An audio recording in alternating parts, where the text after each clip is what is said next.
Question number 7 है कि त्रिज्या 12 cm वाले एक वृत्त की कोई जीवा केंद्र पर 120 डिग्री का कोण अंकित करती है। अर्थात एक वृत्त दिया गया है और इस वृत्त की जीवा जो है वह वृत्त के केंद्र पर 120 डिग्री का कोण बनाती है। यानी जीवा के अंत बिंदुओं के द्वारा वृत्त के केंद्र पर 120 डिग्री का कोण बनाया जाता है। ओ को केंद्र मान लिया हमने और इस वृत्त की त्रिज्या दी गई है 12 cm। और हमें यह क्वेश्चन है कि संगत वृत्तखंड का क्षेत्रफल ज्ञात कीजिए। तो इस जीवा का संगत वृत्तखंड ये भी हो रहा है और यह बड़ा वाला वृत्तखंड भी हो रहा है, तो हम किसका क्षेत्रफल ज्ञात करेंगे? तो देखिए मैंने पीछे बता रखा है आपको कि जब केवल वृत्तखंड की चर्चा की गई हो, वहाँ लघु या दीर्घ शब्द का प्रयोग न किया हो, तो उस परिस्थिति में हम हमेशा लघु वृत्तखंड का क्षेत्रफल ज्ञात करते हैं।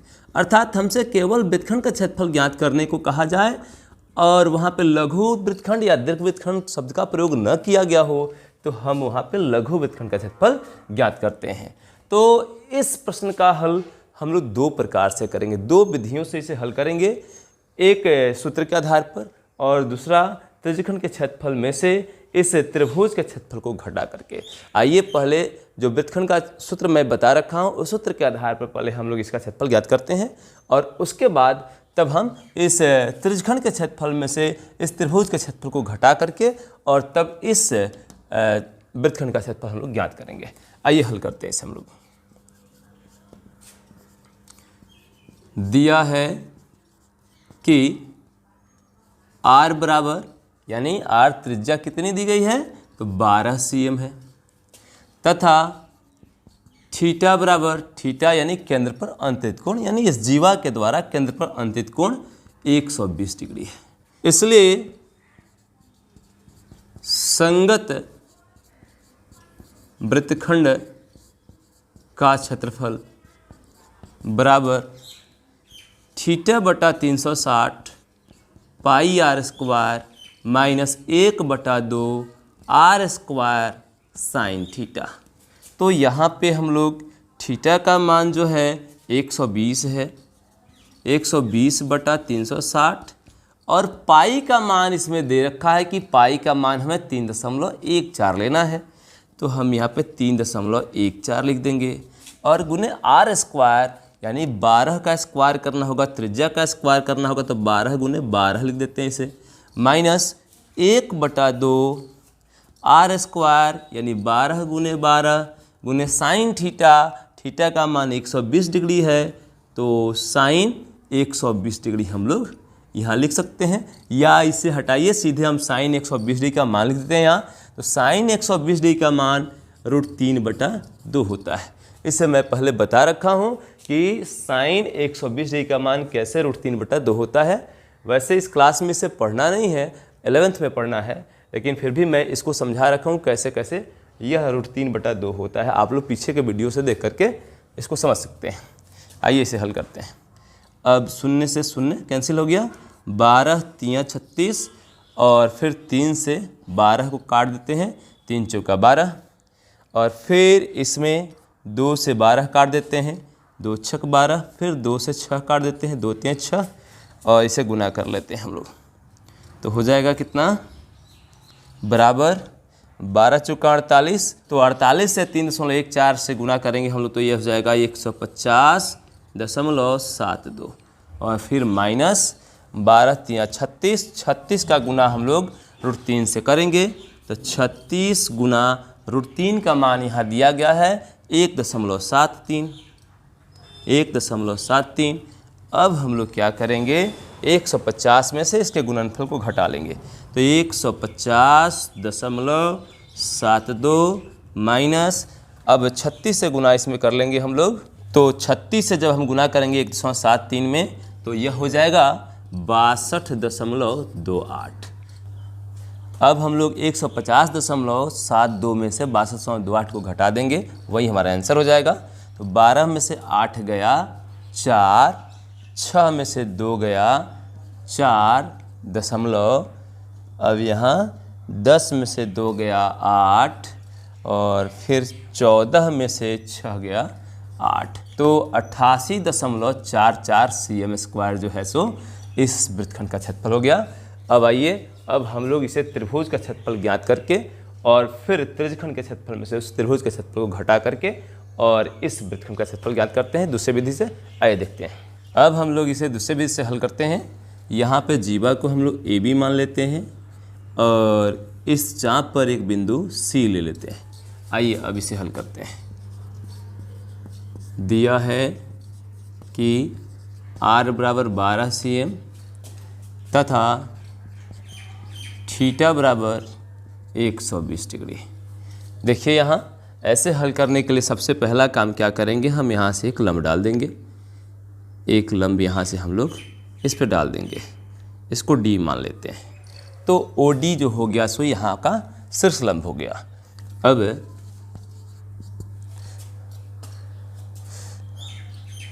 त्रिभुज OAB में OD लंब AB खींचा। तो जब OD लंब AB पर खींचेंगे हम लोग तो यह दोनों त्रिभुज जो हो जाएगा सर्वांगसम हो जाएगा। इसलिए त्रिभुज OAD सर्वांगसम त्रिभुज OBD। देखिए कैसे, क्योंकि यहाँ पे जो है यह भुजा जो है सो दोनों क्या है, तो दोनों बराबर है क्योंकि दोनों वृत्त की त्रिज्याएं हैं। और यह भुजा उभयनिष्ठ है, यह भुजा जो है सो दोनों में उभयनिष्ठ है। तो और यहाँ दोनों का कोण जो है समकोण है। तो RHS सर्वांग समता हम लोग यहाँ लगा देंगे, राइट एंगल RHS सर्वांग समता से। हमने कौन सा सर्वांग समता लगाया, तो RHS लगाया, क्योंकि यहाँ दोनों त्रिभुज में देख रहे हैं हम लोग कि दोनों त्रिभुज समकोण है। इसका कोण D जो है समकोण है, यानी राइट एंगल, दोनों समकोण त्रिभुज है। उसके बाद दोनों के कर्ण जो हैं वृत्त की त्रिज्याएं हैं तो दोनों आपस में बराबर है, तो हाइपोटेनस इसका, दोनों के कर्ण आपस में बराबर हो गए। इसके अतिरिक्त ये भुजा OD जो है सो उभयनिष्ठ है, यानी इस त्रिभुज में भी है और इस त्रिभुज में है, तो ये दोनों आपस में बराबर है। तो इस प्रकार से हम लोग RHS सर्वांग समता लगा के दोनों त्रिभुज को सर्वांगसम कर दिए। इसलिए यहाँ पे यह कोण और यह कोण दोनों आपस में बराबर हो जाएगा। एंगल AOD बराबर एंगल BOD बराबर 60 डिग्री का हो जाएगा। पहले 120 का था पूरा, जब बराबर दो भागों में बट गया तो 120 से क्या हो गया, तो 60 हो गया। अब हम इस छोटे वाले किसी एक त्रिभुज में काम करते हैं और इसकी सहायता से हम लोग जीवा की लंबाई ज्ञात करने का प्रयास करते हैं। अब त्रिभुज OAD में यह एक समकोण त्रिभुज है, तो जिसका कर्ण पता है और हमें आधार पता करना है यहाँ कि इस आधार AD की लंबाई क्या होगी। तो हम लोग यहाँ पे साइन थीटा का प्रयोग कर सकते हैं। तो हम लिखेंगे साइन 60 डिग्री बराबर साइन 60 डिग्री। तो साइन थीटा बराबर आप जानते हैं कि लंब बटा कर्ण होता है, तो इस कोण के लिए लंब यह है, कौन, AD।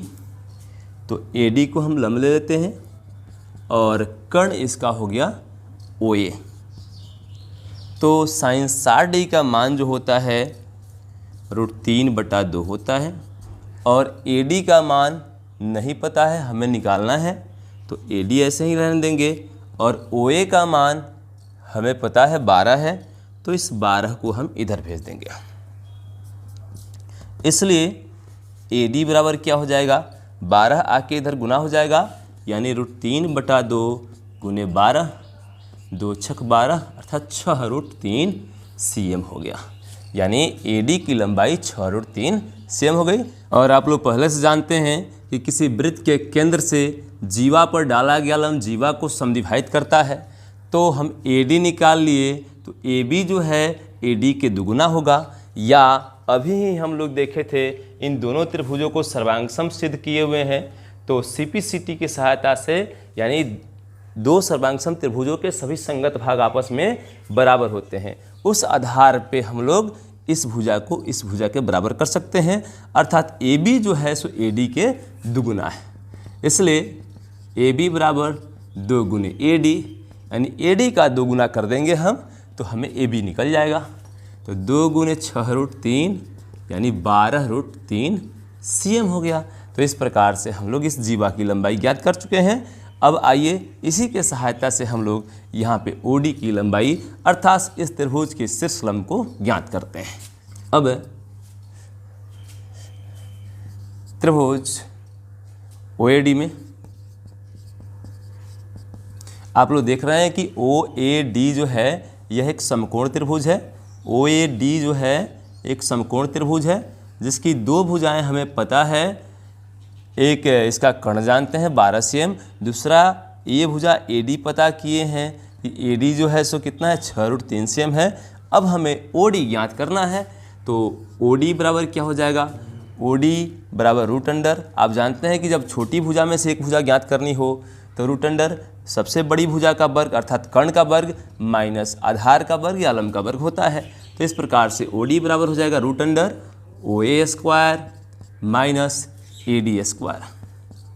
तो OA कितना है 12 है, तो 12 के स्क्वायर में से हम लोग AD के स्क्वायर अर्थात AD का मान ज्ञात किया 6√3 का स्क्वायर घटा देंगे हम लोग। तो 12 का स्क्वायर जो होता है 144 होता है और 6√3 का स्क्वायर करेंगे तो हो जाएगा 36 और 36 में √3 का स्क्वायर करेंगे 3 और 36 में जब 3 से गुना करेंगे तो हो जाएगा 108 और 108 जब 144 में से घटाएंगे तो आ जाएगा 36 और इसका वर्गमूल निकालेंगे तो कितना हो जाएगा 6। तो इस प्रकार से 6 cm जो हो जाएगी सो AD की लंबाई हो जाएगी।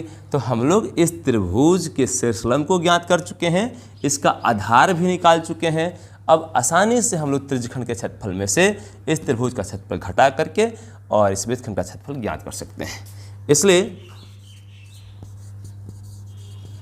वृत्तखंड ACD का क्षेत्रफल बराबर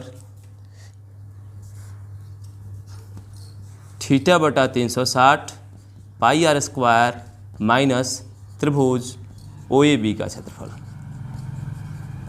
अर्थात इस त्रिज्यखंड के क्षेत्रफल में से हम लोग इस त्रिभुज के क्षेत्रफल को घटा देंगे तो हमें इस वृत्तखंड का क्षेत्रफल प्राप्त हो जाएगा। तो आइए देखते हैं, यहाँ थीटा का मान है 120/360 गुने पाई का मान हमें 3.14 लेना है, 3.14 गुने r स्क्वायर 12 गुने 12 करना है माइनस त्रिभुज OAB का क्षेत्रफल। तो 1/2 गुने आधार, इसका आधार AB है और AB की लंबाई हम लोग कितना लिए 12√3 है, तो 12√3 में गुना करेंगे और गुने शीर्षलंब, शीर्षलंब कितना निकाले, शीर्षलंब इसका OD है तो OD का मान 6 है तो 6 से इसमें गुना कर लेंगे। अब हम लोग इसे हल कर लेंगे तो 0 से 0 गया, 12 3 36, 3 से 12 को कटा देते हैं, 4 मरतबे कट जाएगा और यहाँ 2 से 12 को कटाते हैं, 6 मरतबे कट जाएगा।